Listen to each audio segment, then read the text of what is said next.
1995இல் ஜெயலலிதா சட்டமன்ற தேர்தலில் தோல்வியடையும் வரை அவர் கோயிலுக்குச் சென்றதாகவோ பூஜை யாகங்கள் நடத்தியதாகவோ பெரியளவில் தகவல்கள் இல்லை. தோல்விக்கு பின்பு அவர் பெயரில் பிரத்யங்கராதேவி கோயிலிலும் மற்றும் சத்ரு சங்கார பூஜைகளும் நடத்தப்பட்டு வந்தன. இதன் விளைவாகவோ என்னவோ அவருக்கு அடுத்த தேர்தலில் வெற்றியும் கிடைத்தது. ஆனால் எம்ஜிஆர் பதவியில் இருக்கும்போதே தன் அண்ணனின் சம்பந்தியும் இயக்குனருமான சங்கருடன் சேர்ந்து தன் தாய் சொல்லிச் சென்றிருந்த கொல்லூர் மூகாம்பிகை கோயிலுக்கு போய் வழிபாடு செய்தார். தனக்கு நாடோடி மன்னன் பட வெற்றி விழாவில் மதுரையில் வைத்து மதுரை முத்துவால் வழங்கப்பட்ட 100 பவுன் தங்க வாளையும் மூகாம்பிகைக்கு காணிக்கையாக வழங்கினார். அந்த வாளை இப்போது மூலஸ்தான விக்கிரகத்தின் அருகில் காணலாம். அந்த கோயிலில் அவர் ஆதிசங்கரின் தியான அறைக்குள் அமர்ந்து தியானம் செய்திருக்கிறார். எம்ஜிஆர் மூகாம்பிகை கோயிலுக்கு போய் வந்ததை அறிந்த அதிமுகவினர் அந்த கோயிலுக்கு போய் வரத் தொடங்கினர். தமிழில் மூகாம்பிகை பற்றிய திரைப்படங்கள் வரத் தொடங்கின.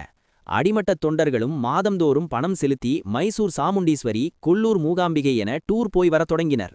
ஆன்மீக சிந்தனையும் ஸ்தல யாத்திரைகளும் தமிழகத்தில் எம்ஜிஆரால் புத்துயிர் பெற்றன. கோவிலுக்குப் போவது முட்டாள்தனம் என்ற எண்ணம் பரவியிருந்த காலகட்டத்தில் எம்ஜிஆரின் மூகாம்பிகை பக்தி தெய்வ நம்பிக்கையில் ஒரு திருப்பு முனையாக அமைந்தது. 1952இல் திமுக பெற்ற முதல் வெற்றி முதல் 1972இல் ஏதிமுக பெற்ற வெற்றி வரை தமிழகத்தில் இந்துக்களின் தெய்வ நம்பிக்கை ஓர் இருண்ட காலத்தில்தான் இருந்து வந்தது. நாத்திகர் வெற்றி பெற்றால் ஆத்திகர் தோல்வியடைவது சகஜம்தானே. திமுகவினர் உச்சி திலகத்தை ரத்தம் என்று கேலி செய்வர். திருமண்ணிட்டால் 111 என்று நையாண்டி செய்வர். விபூதி பூசினால் பட்டை என்றும் சாம்பல் என்றும் ஏளனம் செய்வர்.